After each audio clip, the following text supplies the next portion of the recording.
not? Dahil sa copra. So you take all of this out and what do you see? No? Medyo nakakalungkot, nakakatakot. So we would like to stress at this time na sana we could put a stop to what is causing all this, and that is smuggled meat. No? Smuggled meat because wala kaming kalaban-laban ang presyo. Just to give you an idea of the cost, right now ang presyo, no, reference price and tawag of meat is about, of prime meat is about $2, over $2. Okay? So, as against offals, which is maybe about 30-40 cents lang. Then the rate, the tariff rate for meat is between 30 to 40%.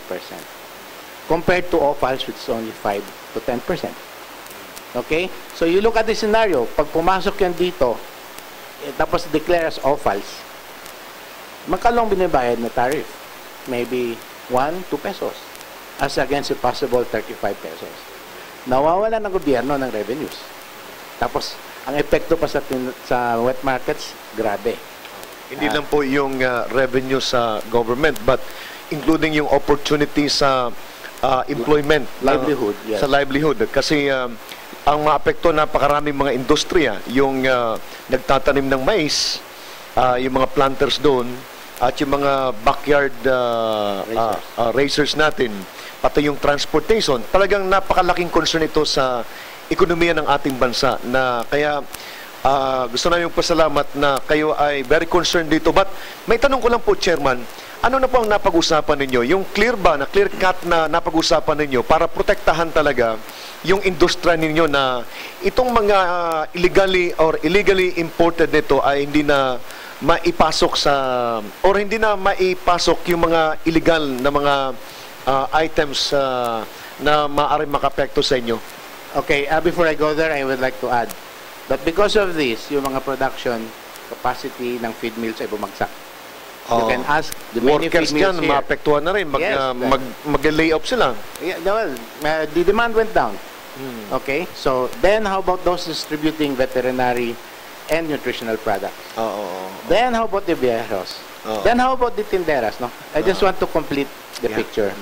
Okay, so what you do, we try to analyze where this all starts, and we feel na it will start with the one giving the approval for the import permits, and that is the BAI. Okay, so that's why BAI is on the limelight. BAI, the Bureau of Animal Industry. Then the other party here is the customs. They're the ones seeing what will come in or come out. And the last one is the NMIS, National Meat Inspection Service. Sa phytosanitary angle naman. So there are 3 agencies which are very important in the process of importing meat. So, in order to import meat, you have to get this VQC, no? Veterinary Quarantine Certificate. So, without this, you cannot import meat. So, it is surprising that if we looked at the 2010 and 2011 UN Comtrade numbers in the internet. So, siguro ang authenticity nito, hindi mo, you cannot doubt that, ano? You can see, for example, in 2010, the total imports from all over the world to the Philippines was something like 51,000 metric tons. Then you look at the BAI processed volume, which is about 105,000 metric tons. So about 50,000 metric tons unaccounted for na offals. Saan napunta? If all of this came in legally, siguro maapaw na sa mesa natin itong mga offals. And that is what is used for processing. No? So it turns out, we can only conclude that this came in as something else, not offals. Okay. So, very interesting po, Chairman. At minsan napakinggan ko rin nga po yung, bago ibigay po yung microphone sa akin mga kasamahan, yung, ang alam ko na parameter nyo po dito ay yung export na record nyo sa US ay hindi siya tumutugma doon sa record na pumapasok sa Pilipinas. So, with that alone ay makita natin na mayroon talagang nakakalusot. And ang interesado lang po yung ating mga kabayan dito, of course, dahil kayo po nakipag-usap sa Bureau of Customs, sa Department of Agriculture, ay yung malinaw na mga measures para ang mga bagay nito ay hindi na mangyari at anong responsibilidad natin, ninyo po, ng organization at nung tatlong bureaus na ito dito sa paglilinis ng mga hindi ka nais-nais na mga pangyari. So, ang sunod po magtatanong po ay si Tony Arevalo.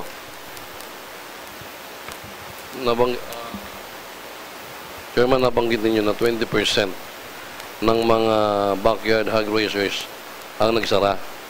Ano po ba ang qualification ng katawag natin ng mga backyard hog raisers? Dapat ba ilang heads meron silang alaga? Mayroon ba tayong taga-DA dito? Kasi may definition sila ng DA kung ilang anong number from the Department of Agriculture. Or maybe the vet. Anong definition? Sa amin po kasi, pag sinabi natin na backyard racers, pag bumaba po sa 2 buwang inahin, backyard racers yan. Pag bumaba rin po sa yung pong mga paalagaan naman at kumuabot laan sila ng mga 100 pirasong alaga, backyard racers pa rin po yan. Mar Amparo. Magandang gabi po muli. Ang akin lang pong katanungan kay Mr. Habiliana ay yung po ba mga meat processor ay gumagamit ng local na backyard o galing dito sa Pilipinas na mga karne? Actually, nakapag-ugnayan kami sa kanila na alam mo the reason why they are importing ng halimbawa galing sa States. Kasi sa States, sa Europe, sa Canada, they raise their pigs up to 120, 130 kilos. So, pag tiningnan mo yung percentage ng offals na makukuha sa malalaking hayop, ay parang justified. So, what we are trying to propose is set aside maybe 5 or 10% sa production namin na palakihin para ma-satisfy partly ang demand ng meat processors. At the moment, talagang kulang na kulang. Add to that it's cheaper to import. So, saan pupunta? Talagang sa import. Kung sakali po na ang inyo pong association ay magkaroon ng imbaka ng karne para yung pong frozen foods na pwede pong i-manufacture ng mga processing plant at kung sakali po mababa ang presyo ay may imbak nyo at kung sakaling gumanda saka i-dispose, pwede po kaya yan? Well, we have to discuss with them, no? It's all a matter of economics also. So, kasi as our population increases, the demand for the offals, chicharon and all that will also increase. So, we have to strike a balance. And informatively, according to the Bureau of Agricultural Statistics, the amount of meat supplied from locally slaughtered meat is about 82%. 18% is the one coming from meat processors. Just to give you a perspective kung gaano kalaki ang pinag-uusapan dito pag nawala ang backyard.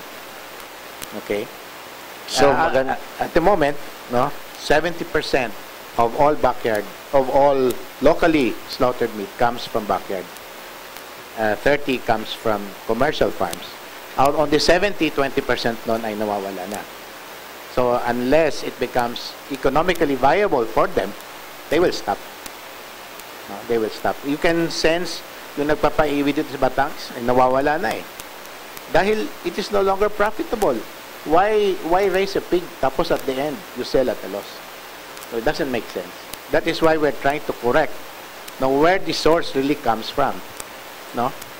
Now, if I may add, we have talked to customs, to DA, and find out paano natin ma-control ito. Well, so you start with those approving the import permits and with the customs by looking, for example, at accredited importers to find out that they are really existing. Kasi there are so many fake importers. For example, of the top 10, may isa doon na 31,000 pesos ng kapital nakapag-import ng mga millions of kilos. No, how can that happen? So there must be something happening. Thank you. Okay. So magandang gabi po sa ating mga magbababoy na kasama. Matanong ko po ang aking dalawang kaibigan na parehong presidente po at ang chairman. Nandun po ako sa convention po ng Cebu at napansin ko po na pagkatapos po ng convention ay gumanda po ang presyo ng ating bentang baboy. Gusto ko lang ho malaman at baka lang ho ito ay pansamantala lamang. Pwede ho ba nating maipaliwanag? Actually, yun ang parating ko sinasabi, baka pansamantala lang. Dapat gumawa tayo ng solusyon na medyo sustainable, no? Hindi lang ningaskugon. So, ang unang na address namin doon ay yung nag-usap kami sa customs, no? Paano mga areas na dapat tingnan? Number 1, yung stripping, no? Ang proposal nila, yung mga mababa na tariff ay buksan 100%. Kasi doon pumapasok ang mga high valued coming in as offals na they only charge 5%. But that's one. I think nung na-implement ito, medyo humigpit. Kaya medyo nawala ng konti yung mga meat sa wet markets na smuggled. Naramdaman nyo yan. And you can tell by the way the price has moved na medyo umangat. Okay? Then, we are going to look at yung IMF, the Import Forward Manifest. This is a very critical document which only the customs has, but which between the two agencies, the DA and customs, now they are going to share it with the DA para before the goods arrive, alam na nila kung anong laman, saan galing, no, gaano karami, para magiging deterrent sa pagpasok nito because alam nila na gwardyado. Okay? Hindi ho pa kaya kasi para ho napansin ko napakabilis po nung pangyayari pagkatapos ho ng convention. Because this has been going on for a long time already. Yung discussion namin, it's not just now. Actually, more than 1.5 years na namin pinag-uusapan ito. Ay medyo ngayon lang nabigyan ng konting. Pero ho, bago ho nag-convention, mababa pa ho ang presyo. Yes. Pagkatapos ho ng convention, medyo ho gumanda. Hindi ho kaya iyan nasa freezer lamang? Actually, ang ginagawa ng mga importers, sa freezers talaga yan. They order in bulk when the prices are low and keep it there until prices go up. No? These are well-funded organizations. No? So, ang ano din is they have very good communication systems. They know kung saan ang mababa, when, and where.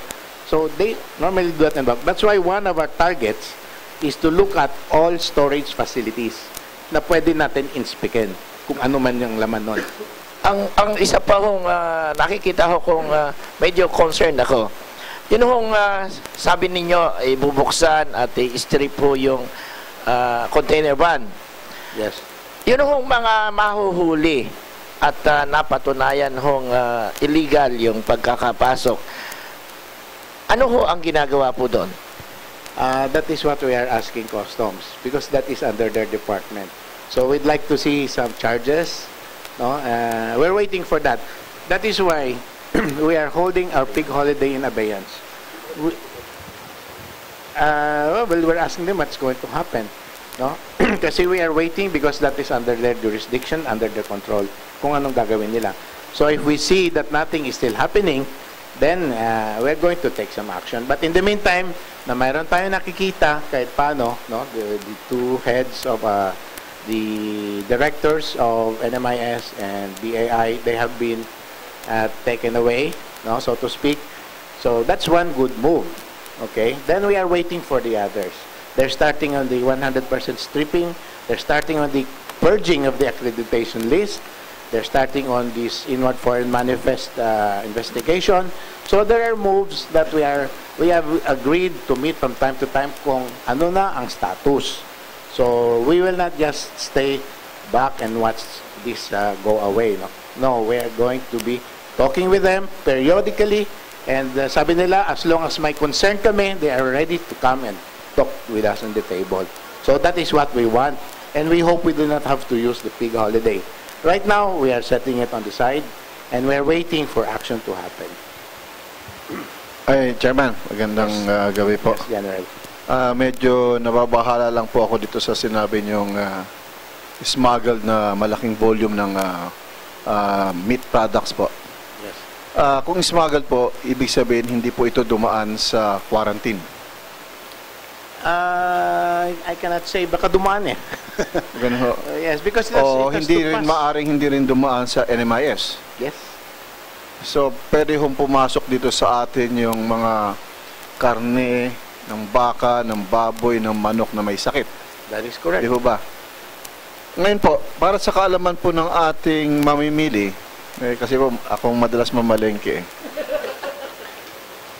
Kasama na po ako doon. Paano ko palalaman sa palengke kung ito pong binibili ko ay frozen na pala na imported? Meron po bang palatandaan ito? Any housewife who can help me here? No, actually, I was talking over the radio sa DCRH last Saturday. Ang unang pinalabas doon ay in-interview ng isang tindera sa Blumentritt. And ang sabi niya, ayaw ko ng frozen dahil hindi ko alam kung saan ang galing at saka kung anong age yan. Although, ito mga imported meat, dapat may expiry date sila nakasulat. And it should be properly labeled, which sometimes you do not see sa wet market. Ang gusto lang nila, freshly slaughtered, sigurado sila, galing dito, fresh ka, mas gusto nila. That is what the tindera said. That's their basis. Okay? So, nakakatakot dahil lately, nadinig nyo yung tungkol sa mga bagong strain ng FMD na papasok, no? SAE2. So, we are very much concerned with that. We tried so hard to make our country FMD-free. And after getting the status of being declared FMD-free by OIE, saka na lang papasok ulit. No, we will not let that happen. No? We will not let that happen. Sure.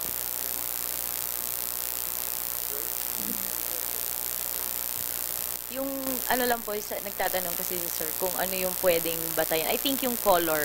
Kasi pag tiningnan nyo po yung color ng freshly slaughtered na meat, ang layo ng difference. Maputla po talaga yung mga frozen.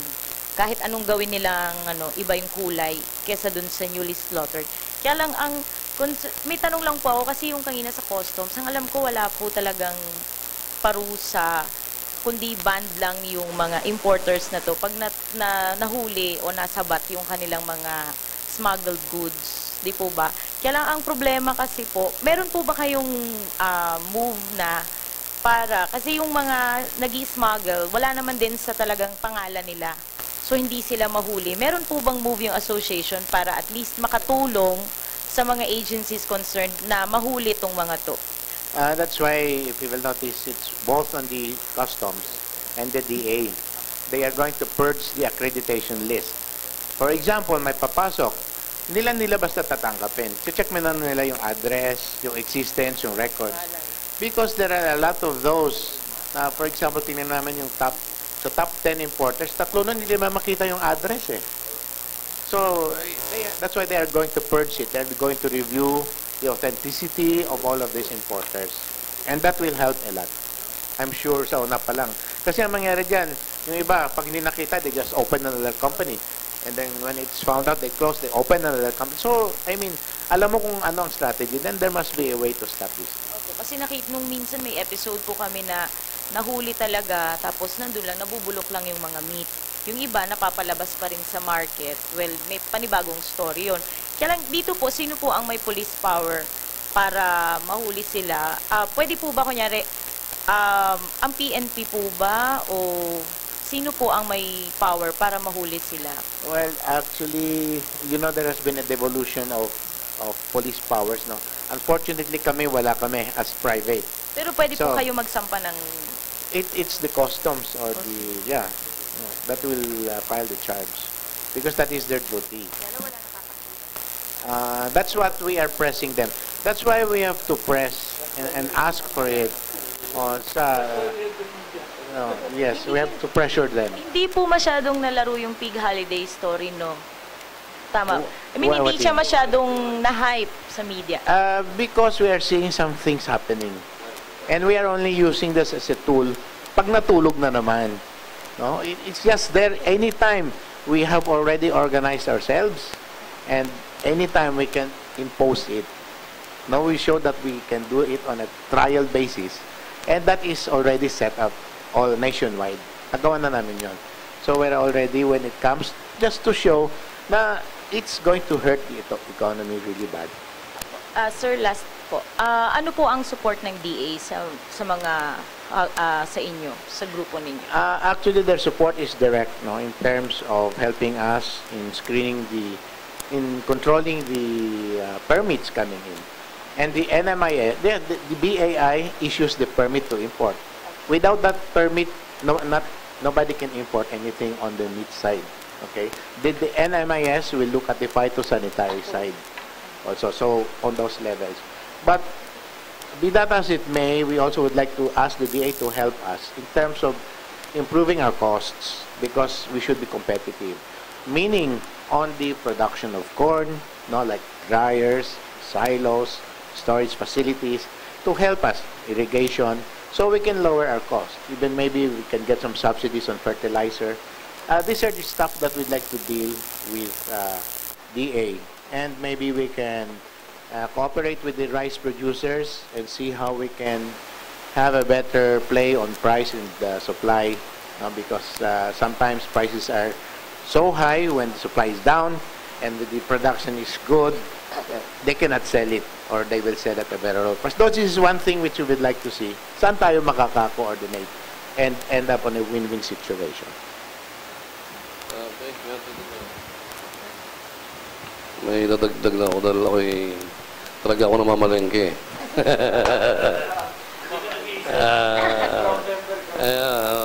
Every morning sa palengke ako yan, kusinero rin ako. Ang pagkakaiba ho nung fresh meat na binibili ninyo, yung mga nanay lalo na, bumili kayo doon sa walang ilaw na merkado. Sa umaga kayo mamili at wag sa hapon. Dahil yung umaga, nasa labas ho yung mga fresh meat. Pag nailawan na ho yan, may pandaya yan. No? May mga colorant ho yan na orange or red orange na hinahalo doon sa mga imported meat. Madaling nyo malaman pag imported meat eh. Pag imported meat, bili kayo sa Pure Gold, bili kayo sa Macro, bili kayo sa mga SNR, lahat ho yan imported. Wala hong fresh meat dyan. Okay? At makikita nyo yung buto, medyo brown o blackish na yung buto. At yung cut, malinis ho yung cut nila.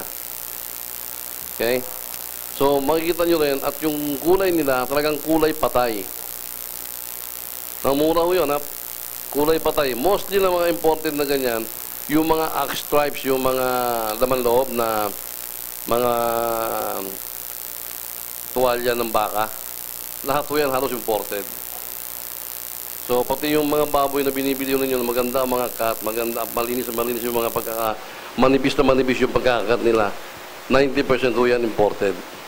So lahat ho yan, nasa freezer na for 6 months to 1 year bago nilalabas sa atin. Kaya pag niluto ninyo, marami siyang itim. Lumulutang yung maitim na yung dugo, yung patay na dugo, doon sa mga misis. At yung amoy niya, malangsa. Unlike ho yung bagong katay na baboy, 1 or 2 days, maganda ho yung amoy ng baboy. At isa pang pahabol, malaway yung mga frozen meat, slimy. Malapit-lapit na maging bocha yun. Chairman, alam niyo masyadong sikat at demanding ngayon si Commissioner Rafi Biason.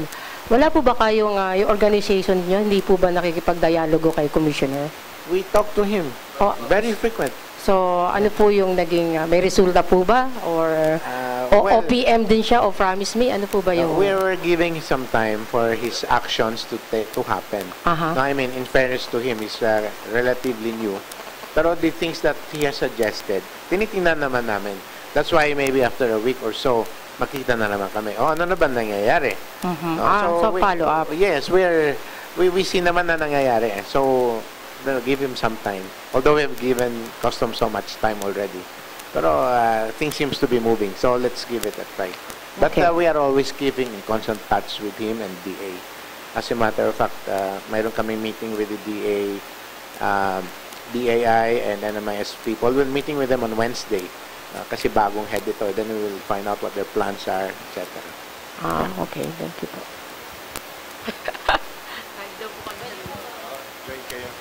Pwede yan. Oo.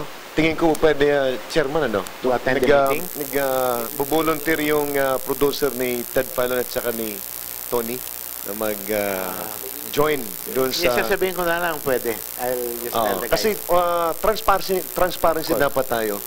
Ang recommendation nga dito, Kaped, is dapat i-recommend nyo kay Commissioner Biason na mag-inventory tayo ng lahat ng mga importers at saka para maging transparent tayo sa industriya, pati yung mga storage, yung facilities nila, dapat identify nila. Hanggang hindi nila ma-identify kung nasaan yung facilities nila at saka kung nasaan yung lugar, dapat bawiin yung lahat ng mga accreditation na ito. Baka pwede siguro ganyang, Kapit, ang i-recommend nyo. Bali, ikaw naman is, aside kay Chairman, is ikaw ang nag-represent ng Batangas Chamber of Commerce and Industry. Actually po, yung asosasyon namin, yung Unified Batangas Ag Racers, member po na national. At hindi naman po sa pagmamalaki, ay kasama po ako sa council ng Board of Trustees ng National HAG. Kaya kumisa po nakakasama ako sa mga pagmi-meeting kay Commissioner Biason. At isa po yan sa mga talagang nilalakad ng aming grupo na magkaroon ng inspection at talagang ma-discipline yung mga importers na yan. Sa katunayan, may inatinan kaming isang pa-meeting ng Bureau at inimbita yung mga importers. Aba, maikwento ko sa inyo, ay siguro ang umattend lang ang magbababoy, ay siguro yung mga 6. Ay nagdating anong importer, si puno yung kwarto ni Director Katbagan. Puno sa dami. Talagang very kwan po. At ito nga pala, nabanggit sa aking kaibigang Dr. Jess, yung tukol po sa bakit biglang tumaas ang presyo. Isa rin nung dahilan kaya tumaas ang presyo, kami yung mga magbababoy, mga backyard, maging commercial farm, ay since August pa last year, kabilugi na. No? So, nangangahulugan na noong August pa lang, unti-unti nang nauubos yung nag-aalaga. Kaya kung titingnan mo yung supply, dumating sa panahon na 2012, pagkatapos ng convention ng Cebu, ay talaga umunti ang baboy. At the same time, naging effective din yung control dahil nga sa kakapress din sa custom na medyo naghigpit-higpit. Siyempre, kailangan konting papogi points din ng mga yan. Ano ha? So, talaga naghigpit din sila. So, medyo na-control na konti ang dating. So, talagang nagkaroon ng shortage. At bukod doon, kumonte ang supply. Kaya talagang tataas ang presyo, natural. Pero pinangangambaho namin, sabi nga, ito pansamantala lang. Pero ano ang pangmatagalang solusyon? Yun ang question ngayon. Sapagkat, oo nga, at umunti ang backyard, yan pag nakitang gumaganda ang presyo, mag-aalaga uli yan So, babalik na naman sa dating populasyon. Pagkatapos, nandun na naman ang problema sapagkat hindi nabigyan ng solusyon yung existing na problema talaga na industriya. Kaya kami nandito ngayon at talagang ginagamit namin ng press. Salamat pong marami sa inyo.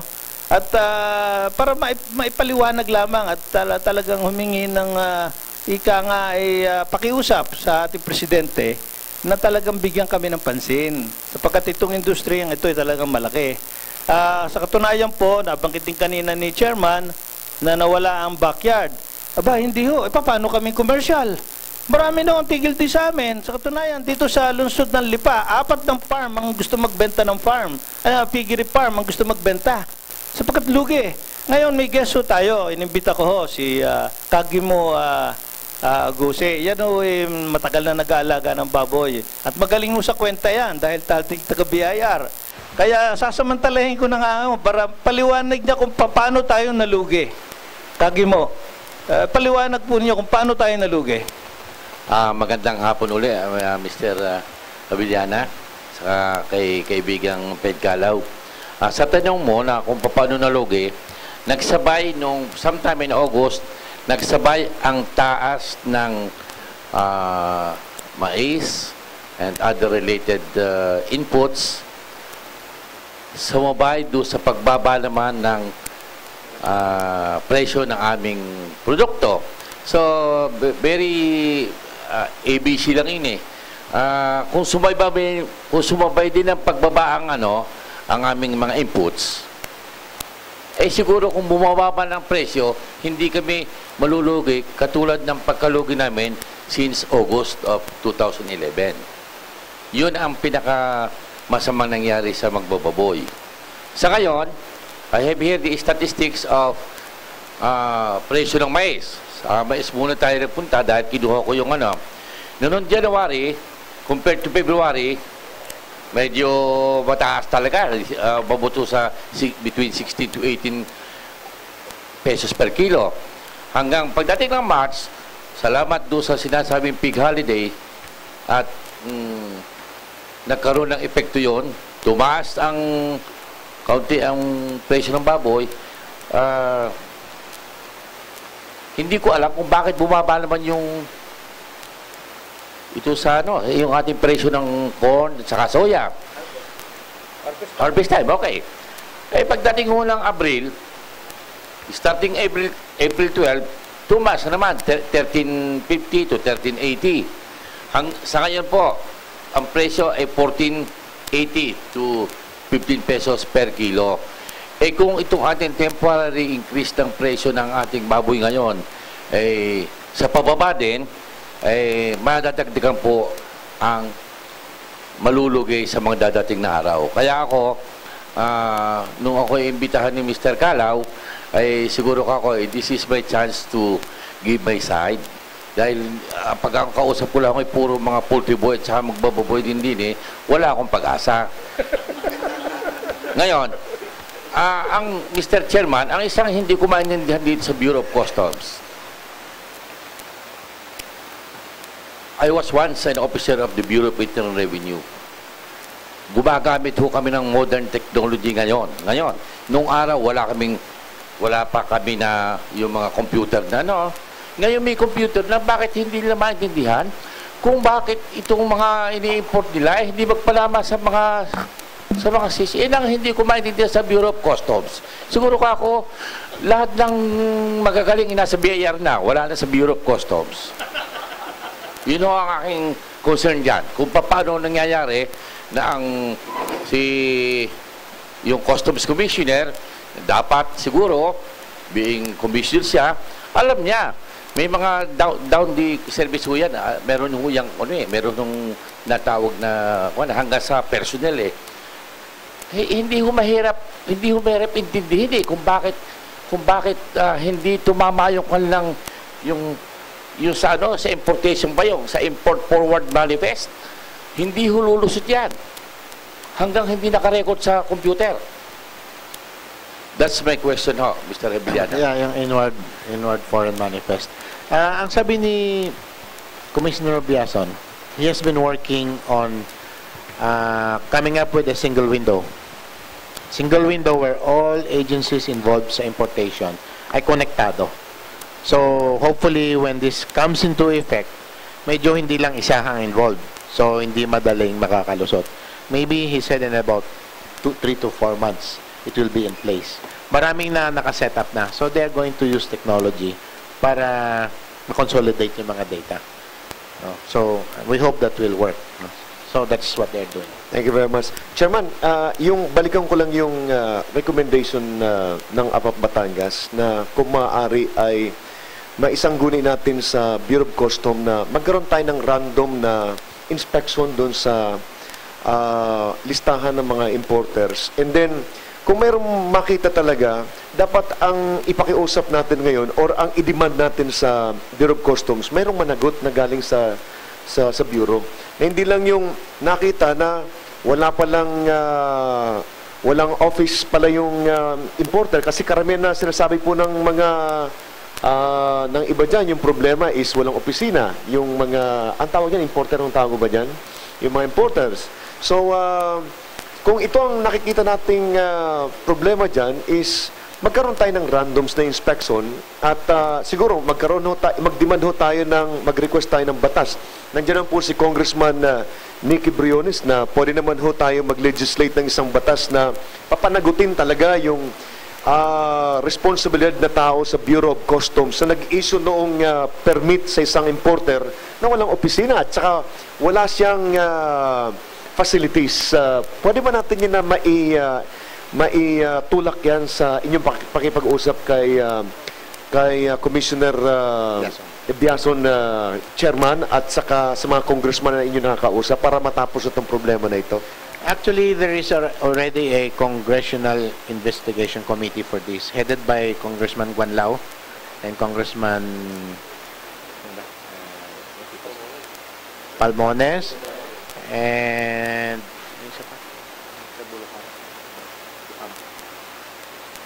anyway, no, it's already, actually we had several occasions already to meet. No, it's ongoing. An investigation sa congressman's level, plus another one on the Senate. No, it's also being prepared. Now, on the random check, they're going to do more than that. It's 100% check. Okay, thank you very much. So, of all of this na, yung mga suspicious, tatawagan nila o kaya tatanggalin nila sa listahan. Saka panagutin na, Chairman. So, Chairman, since nandito rin po ang ating provincial veterinarian sa Batangas, itanong ko lang kasi, ano ho bang papel ng veterinarian dito sa mga karne na pumapasok, lumalabas sa Batangas? Actually, sir, wala pong structure ang Provincial Veterinary Office ng PMIS. Kasi po, kahit sa NMIS, medyo nalalabuan din kami. Yung po kasing nila ng RA 7160, yung pong function ay ipinasa sa LGU. Pero ang resources, wala naman. Unang-una, pag naglagay tayo ng tao dyan, kailangan namin ng tao. Di panibagong salary na naman po ang kailangan namin dyan. And one thing, kapag kami po ay pumupunta pag kami po ay pumasok, halimbawa, di ba may existing municipal inspector na po ang mga yan sa kanilang mga bayan. Pag kami po'y pumasok dyan at kami ay siyempre galing kaming province, medyo dating namin parang nagtuturo. Magkikreate lang po ng ng gulo ng trouble Baka sabihin nila matagal na kami existing, ngayon lang kayo Bakit kayo papasok ngayon? And then ang isa po dyan, kahit po kami ay nasa amin yung function, pagdating po sa condemn, halimbawa po may kinondemn kami, pagpasok ng NMIS at hindi nila kinondemn, sila pa rin ang makapangyarihan. Kaya sabi ko, malabo to. Okay. Yung pong tapos yung pong sa AA na slaughterhouses, sila pa rin ang may 25%. Wala kami. So parang ang tingin ko, function lang talaga na napapunta sa amin Kaya hindi pa kami, stalemate pa rin kami doon sa taga-NMIS. So, magandang gabi po. Muli, napakaganda ng paliwanag ng ating nasa provincial vet. Gusto ko rin hong maitanong sa inyo na kung meron ho ba tayong programa na ginagawa ho ng isa sa katuparan ng ating governor na in behalf po sa ating mga kasama na hog raisers ay matulungan naman po dito naman sa lokal natin sa Batangas na dito ho makapagsimula na tayo na may ayos yun hong at maitulong po sa hog raisers. Actually po, nag-pass ako nung aking evaluation plan. Kami po lahat po kasing departamento sa aming sa Batangas ay meron po kaming evaluation plan na kailangan ipakita rin sa governor kung ano nakikita namin. So, ang akin po, dito po ako dumirekta sa nagiging problema ngayon ng hog raisers. So, ang akin po naging ultimate outcome is to stabilize farm gate price of different food animal commodities. Kasi nakikita ko po noong 90 ang baboy at 95 hanggang 95, ang presyo pa rin sa market ay 170, 180. So napakalayo. So yun po ang isa kong gustong maanuhan na ma-stabilize. Paano po namin gagawin yon? Tuloy po ang ginagawa naming mga programa. Tulad po ng pagkalat ng mga may lahing baboy, pagkakaroon po ng information dissemination at seminars sa mga farmers para po ma-uplift ang kanilang kaalaman sa pagbababuyan. Ganun din po yung aming vaccination, zero surveillance, at awa naman po ng Diyos since last year, wala naman po masyadong sakit na pumapasok sa atin. Kasi po tuloy-tuloy ang pagkandak namin ng zero surveillance doon po sa FMD kasi kailangan masustain natin yan. Na-declare na nga po tayo na FMD free without vaccination, so kailangan i-sustain natin. At sa avian naman po, tuloy po ang aming zero surveillance twice a year para po maano na avian free pa rin ang ating probinsya ng Pilipinas. So, inuutay-utay po namin, tinitingnan po namin, ini-evaluate po namin yung aming mga projects and programs.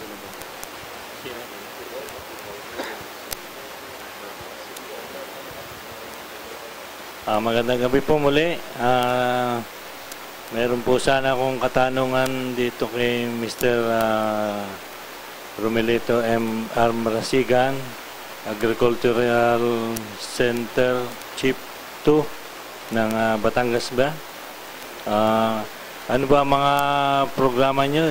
Kayo ba sa mga hayop din o sa mga crops?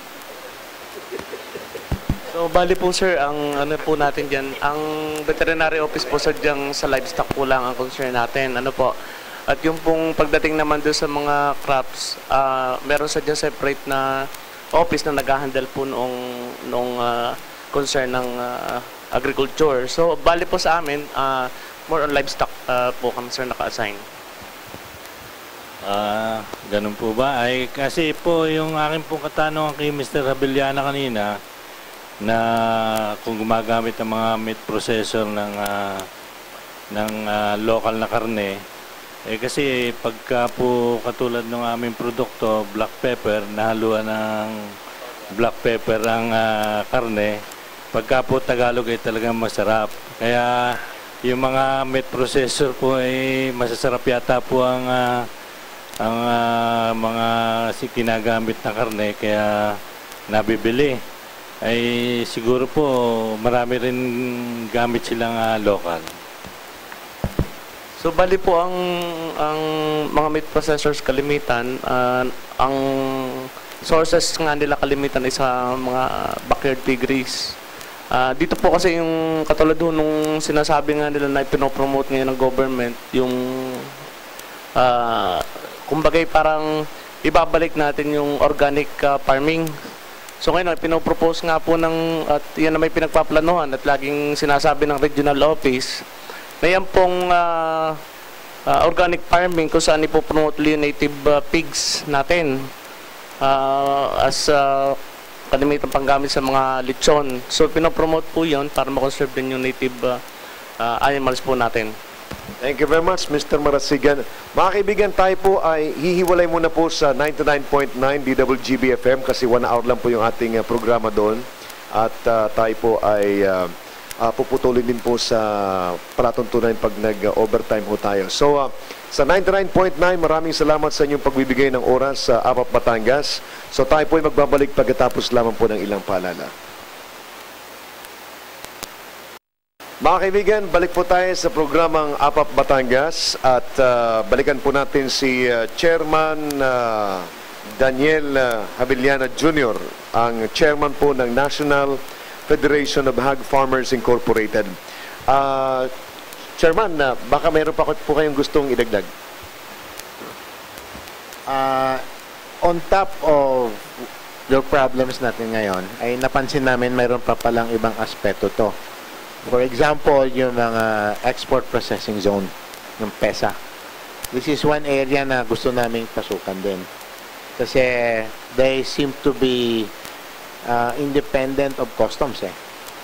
Ang mga records nakita namin, these are import and export oriented companies, no? They import, may value added, then they re-export. They don't pay any taxes. Okay? Now, nung nireview yung mga records, mayroon diyang isang, let's say, 10 million ang na-import. Ang na-re-export nila, mga 1 million lang ang nangyari sa balanse. That's what we would like to look into also. So, there are 2 or 3 such government offices na ganito, which parang hindi masyadong control ng customs. So, yun pang isang area na gusto namin pasukan. Thank you. Nabanggit po kanina yung tungkol dito sa mga importers. Biglang pumasok sa isip ko, itong mga importers na ito na na kumikita. Napalaki ng kinikita eh. Tatanong ko sana, di papasok ang BIR dyan. Hindi pa pwedeng gamitin ng BIR para habulin din yung mga yan. Silang tumitiba eh. Ikaw na eh, dati kang BIR eh.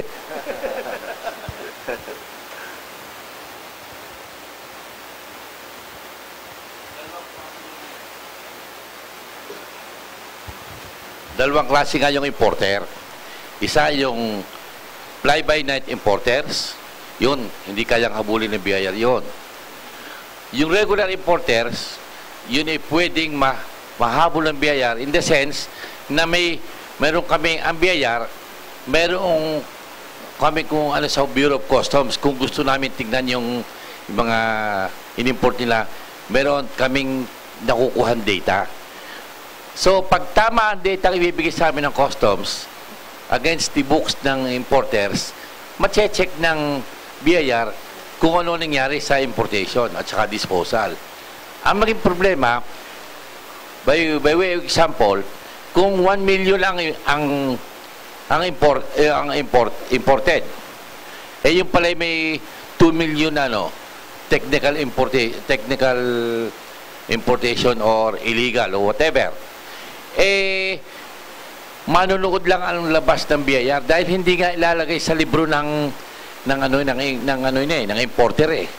Dahil pag inilagay mo sa libro yon, sumututol sa katapusan ng taon, malalaman ng BIR yon na meron kayong it's either undeclared sales or understated ang purchases, ganon. Yun ang magiging papel ng BIR doon. Kasi isang posibilidad na kasi nangyayari sa kalakaran, halimbawa ikaw ay processor, yan ay mga pwede siya kumontak ng isang fly-by-night na importer para makaiwas siya, para makabili siya ng mura, no? Kukontak siya ng fly-by-night na importer, o sige, mag-import ka, sa iyo ko bibilhin, sapagkat mailulusot mo yan, mabibili ko sa iyo ng mura. Pwede ho mangyari yon. Pwede yon, pero sa parte ng BIR, pag magkakaroon ng thorough investigation, doon papasok yung abilidad ng BIR na makita na bakit ang iyong sales mas marami kaysa yung binili. Yun ang magiging papel ng BIR doon. So doon ma-check na yung pinagbilhan ng kanyang processed food ay bakit mas maraming pinagbilhan, ito lamang ang nabili mo sa lokal o na-import mo. Yun na nga, doon papasok ang BIR. Doon ma-check ng BIR. Okay, salamat po. Okay, may mga dagdag pa hong mga tanong sa ating mga kasamahan. Kung wala na, ay tayo po'y magpapaalam na sa ating palatuntunan. But bago po tayo magpaalam, announcement muna galing po sa 740th Combat Group, galing kay Lieutenant Alan Soriano. Pakiabot naman Dan yung microphone na. Sir, thank you, sir. I-announce ko lang po na, sir, sa 21 to 25 sa Monday, start na po ng Brigada Eskwela. Nananawagan po ako sa mga NGO, LGU, and other organization na tulong-tulong po tayo sa pag-aayos ng mga schools sa inyong locality para paghahanda sa incoming school activities. Dire-diretso naman po ang aming mga programa sa feeding program at saka yung mga security assistance. Ilan ang committed ninyo na tropa dyan sa Balik Eskwela, Alan? Brigada Eskwela po, Brigada Eskwela. Dito sa Batangas, di ba? Yes, sir. Kalahati dito po sa ng Batangas. Yes, sir. Dito po sa 2nd, 3rd, and 4th District ng Batangas, sir. Okay. Bali, every school, sir, meron ako ping naka-allocate na isang squad, sir. Pero hindi naman po lahat. May mga nag-request at saka yung iba po yung mga hindi nag-request. Pagka po natapos namin yung mga requested, saka namin sila pinupuntahan. Okay. Yes, sir. Sir, iyan ako lang po, sir, yung kay chairman po. Kung may hilingin lang po sana kami ang 740 Combat Group dito sa Batangas sa mga member sa nag-aalaga ng baboy. Kung sakaling may mga, kasi po kami ay sumiikot sa mga bundok-bundok, sa mga liblib po, may mga babuyan. Sila po yung target ng mga extortion. Kung sakaling bigyan po sila ng extortion letter, kahit sabihin niya lang po kay Sir Samudio, kay Sir kay Sir Hungko para mabigyan namin ng action po. Yun lang po, sir. Thank you po. Thank you very much, Alan. Si Med Scanding para sa acknowledgement ng ating mga sponsors.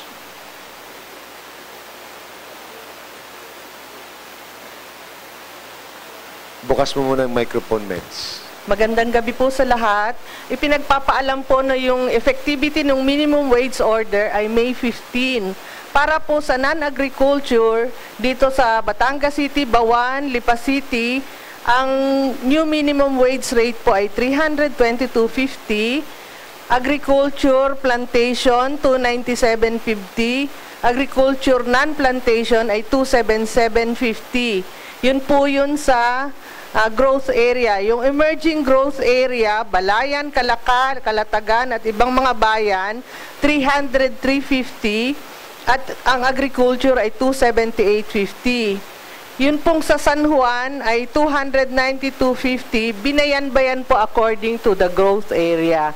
So kung kailangan nyo po ng kopya, mag-email lang po kami sa amin, batangaschamber@yahoo.com, at ipadadala namin sa inyo ang soft copy. Effective po ito ng May 15, 2012.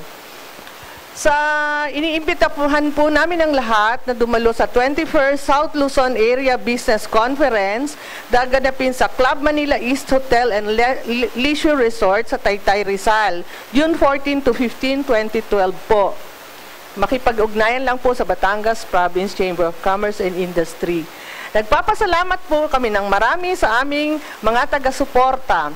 Ang Bel Air Residences po ay matatagpuan beside Fiesta World Mall sa Lipa City. Mayroon po silang mga townhomes, Andrea Homes, Samantha Homes at Alexandra Homes from 88 square meter lot area to 165 lot area. Tumawag lang po sa 757-4210, 0922-853-3604 at 0920-907-9301. Nagpapasalamat din po kami kay Mrs. Agring Amparo ng Sampaguita Mart for your grocery, school and office supplies, bakery supplies, Batangas Coffee and Black Pepper. Tatagpuan po ito sa Rizal Street, Lipa City, malapit po sa public market. Tumawag lang po sa 043-756-1212 at 043-312-0277. Lubos din po kami nagpapasalamat sa Banner Homes. Mayroon po silang development sa Ludlod, Lipa City, ang Citaville, at St. Francis Residences sa Sabang, Lipa City. Sila po ay nangunguna sa Batangas, gumagamit ng Australian technology para sa matitibay na bahay. Tumawag lang po sa 043-784-2393 at 043-756-1715 kay Mr. Noel Makasaet. Binabati po namin ang kaibigan naming si Tess Waltado ng Anpa Royal Hotel. Salamat po. Thank you very much, Meds. So, ang ating mga bisita sa parting words nila kay Kagimo, isang hug raiser. Your parting words, Kagimo. Nandiyan yung microphone. Baka may gusto ka pang batiin, mga kaibigan. Unang-una kay Mr. Ped Calao sa pagkakaimbita niya sa akin dito. Kahit papano ay nakita ko kung paano ang interaction ng mga membro at pupunta dito.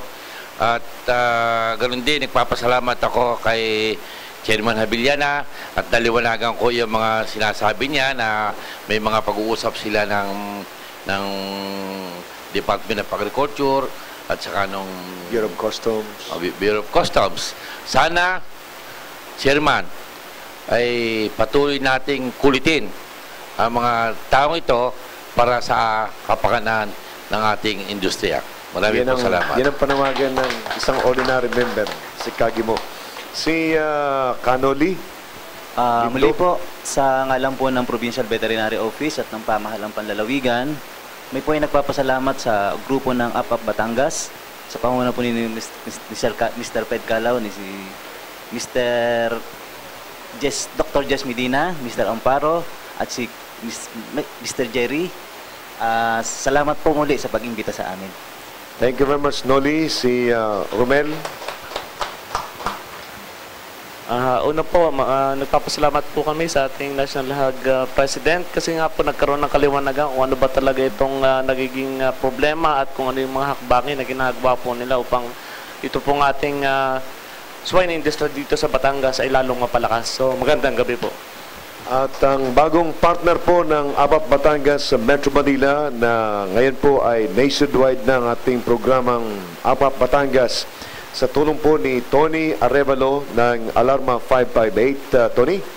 Maraming salamat, Colonel Samudio.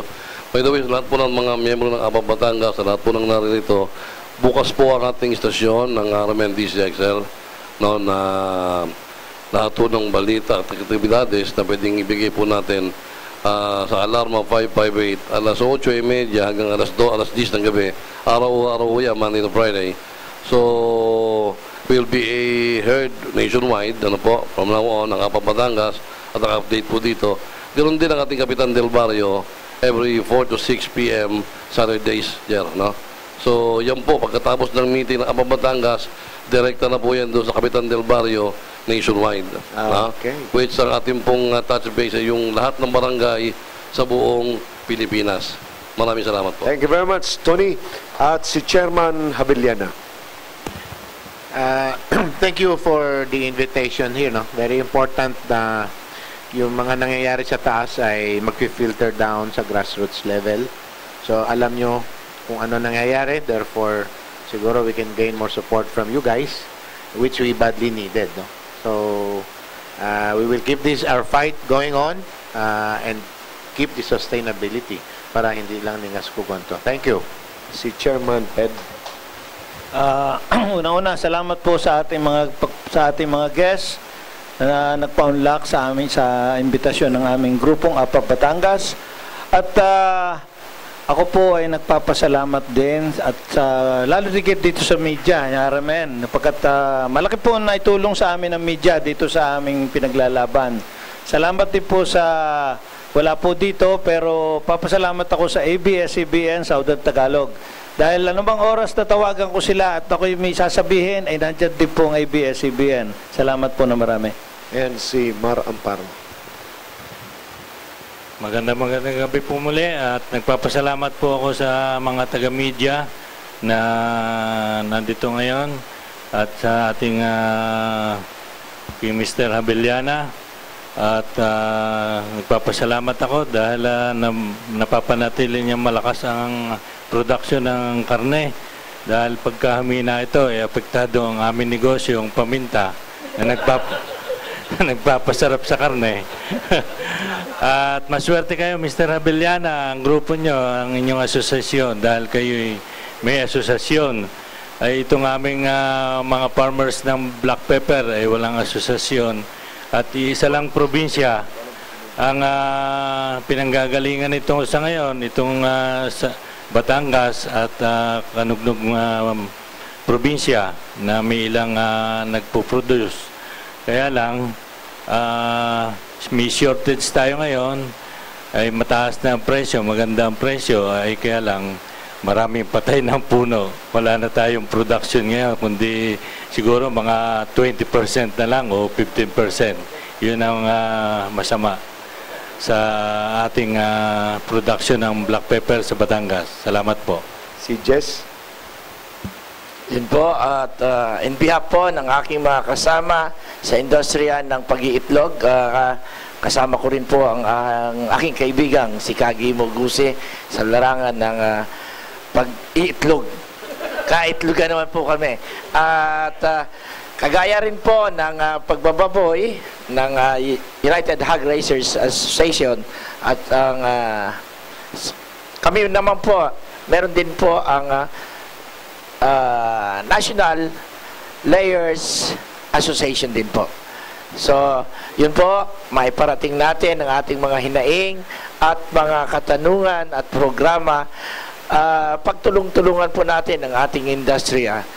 At mabanggit ko na rin po sa ating mga taga-subaybay na kung meron po kayong mga nalalaman at mga pwedeng iparating sa aming hong samahan, ay maringyari lang pong maipabatid sa aming mga kasama. Ayan po na lang at magandang gabi po sa lahat. Si General Hongko, sir. Maraming salamat sa mga masugi nating taga-subaybay sa Batangas at sa ganda ng ating talakayan ngayong gabi ay maaari po doon sa mga gumagawa ng mga katiwalang ito, wag na po nating babuyin ang ating magbababoy. Medyo maapektuhan na po ang industriya natin ito. Maraming salamat po sa inyong patuloy na pagsubaybay sa APAP Batangas. At ang link natin sa National Press Club, si Joy Rosaroso. Maraming salamat po sa pag-imbita sa amin dito at marami po kaming natutunan at makakaasa po kayo na kung ano man po yung dapat namin iparating at dapat namin sabihin yung katotohanan, sana po ay makatulong sa ating pare-pareho. Kasi ang nakataya na po dito ay industriya na po ng Pilipinas at yung ekonomiya nakataya na rin po rito. Kaya dapat po natin itong pagtulong-tulungan. Sana po hindi ito yung una't huli nating pagsasama hanggang sa dulo ng laban, sama-sama tayo. Thank you very much, Joy. Si Amy. Amy. Sabi nga ni Sir, 'di ba, yung mga magbababoy, huwag babuyin. At least mas maganda 'yon kaysa naman yung mismo magbababoy ang magkababuyan. Pero anyway, hindi ko po maipapangakong mailalabas namin sa Filon, pero sigurado po mailalabas sa alarma. Kasi talagang very alarming yung nangyayari. Kasi isang malaking question mark talaga kung sabi ko nga kanina, sabi ni Sir kanina, walang nakakapasok na may sakit na hoof and mouth disease na mga pig meats, 'di ba? Pero mga smuggled ang karamihan. So ibig sabihin talaga tama, ewan ko kung sino nag-comment na baka nga dumadaan pati yung smuggled sa tamang proseso ng pag-check nung quality, 'di ba, nung safety nung products. Kaya lang pagka ganun, lumilitaw yung smuggled, may nakakaalam na pumapasok siya sa bansa. Kasi kung talagang walang sistemang ganun, umiiral, dapat kahit paano may nakalusot, sir, 'di ba? So mas malaki yung problema pag tiningnan natin. Pero yun nga po, tingnan din natin kung mailalabas natin sa TV, iaawit natin, idedepensa pa po kasi ganun ang sistema. So, pag talagang I hope we can get you on cam kasi mas maganda, although nasa camera po tayo ngayon, iba po talaga yung kayo yung mismo may interview na. So, matulungan nyo sana kami. Tsaka tuloy nyo po yung campaign niyo sa radyo kasi ang radyo mas malawak ang reach kesa minsan. Kasi sa TV, ang iksi ng 'di ba? Hindi pwedeng paulit-ulit. Opo. Pero sa radyo, totoo 'yon. Well, talaga pong kailangan 'yon. Pero sa radyo, live kasi, 'di ba? Tapos everyday pwede niyong ulitin hanggang may ma-reach tayong punto. Thank you very much, Amy. So, mga kaibigan, dito na po nagtatapos ang ating palatuntunan, but ipakilala ko lang yung ating mga kasamahan, mga MASCOM graduates galing po sa Batangas State University bago tayo formal na magsarado ng ating telon sa ating programa. So sila po yung ating mga bagong kasamahan dito po sa APAP Batangas. Mga kaibigan, tunay na napakahirap po nitong problema na ito at kinakailangan dito bayanihan para atihong mapagkaisa ang ating mga kabayan para labanan at ma-resolve natin yung problemang ito na inaharap ng ating mga kaibigan na nasa industriya ng pag-aalaga ng baboy. So, gusto ko rin pasalamatan ang ating Blue Sapphire sa pagpapairam po ng lugar. Libre ito Yung kuryente dito, yung facilities ay free na pinapahiram ni Dean Go. Siya po ang president din po, dating president ng Lions Club na palaging kasama din po natin sa ating palatuntunan. So, mga kaibigan, sa pangalan po ng ating mga kaibigan dito, ito po si Lieutenant Colonel Jerry Zamudio. Maraming salamat po sa inyong pagsubaybay at tayo po ay nakikiramay doon sa pamilya po ng mga piloto na nakasama po doon sa eroplanong na bumagsak dyan po sa parte po ng Kabit sa Bataan. So, mga kaibigan, maraming salamat po sa inyong pagsubaybay. Kala ko may